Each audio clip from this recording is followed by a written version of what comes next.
Bom dia, meu amigo, bom dia, minha amiga. Que prazer mais uma vez estar junto contigo nessa jornada extraordinária sobre as páginas da Epístola aos Romanos que estudamos durante todo esse trimestre. Que pena que está chegando ao fim, não é?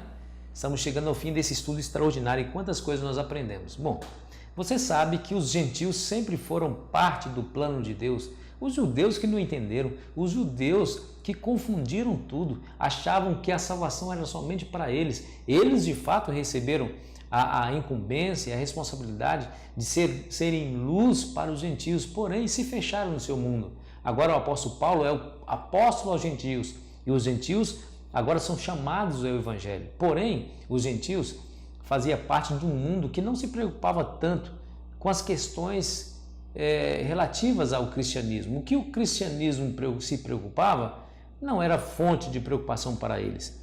O que inquietava a igreja de Roma? Vamos ao estudo de hoje e vamos aprofundar um pouquinho mais nesse assunto e o tema de hoje é fraco na fé.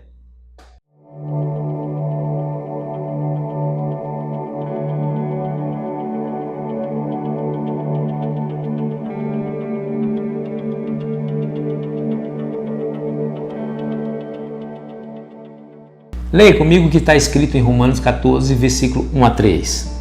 Acolhei ao que deve na fé, não porém para discutir opiniões. Um crê que tudo pode comer, mas o débil come legumes. Quem come não despreze o que não come. O que não come não julgue o que come, porque Deus o acolheu. Mas que texto enigmático, você não acha?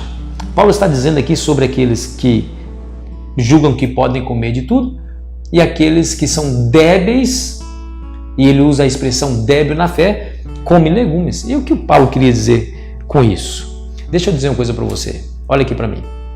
É importante você entender definitivamente esse assunto. Paulo ele não está tratando aqui da definição de carnes imundas e carnes puras, carne que se pode comer ou que não se pode comer. O problema aqui é a carne sacrificada a ídolos, aquelas carnes que eram oferecidas aos ídolos. Veja, Roma não era Jerusalém, portanto, as preocupações dos judeus que eles tinham lá em Jerusalém, lá dentro da sua cidade, dentro do seu reduto, não eram precisamente as preocupações dos romanos. Os romanos não adoravam o Deus dos judeus, os romanos tinham a sua própria religião, a sua própria cultura. Então, essa distinção entre carnes imundas e puras não existia naquele tempo. E o que eles vendiam no mercado, às vezes as carnes eram sacrificadas aos ídolos, oferecidas primeiro ao ídolo e depois vendidas à população. E muitas dessas carnes eram carnes imundas, então eles não tinham essa preocupação. Agora os judeus tinham. Veja, agora os gentios se convertem ao evangelho, os gentios vêm para a igreja e eles trazem essa bagagem. Claro, eles desvencilharam dessa cultura, dessa ação de comer carnes imundas, porque Paulo ensina isso para eles. No entanto, tinha um problema aqui. Havia cristãos que não achavam nada demais em comer uma carne que foi sacrificada a ídolos, mas aqueles gentios que se converteram achavam isso um absurdo. Como pode um cristão comer carne sacrificada a ídolos?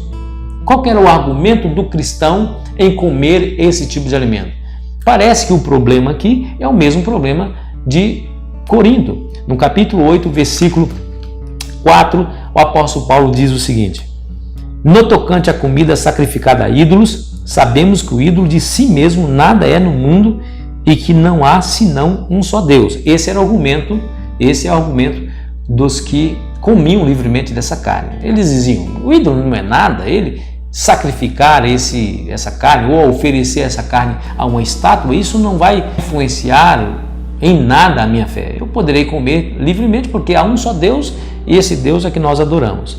Porém, o verso 7 diz assim: entretanto, não há esse conhecimento em todos, porque alguns, por efeito da familiaridade até agora com o ídolo, ainda comem dessas coisas como se a eles sacrificadas.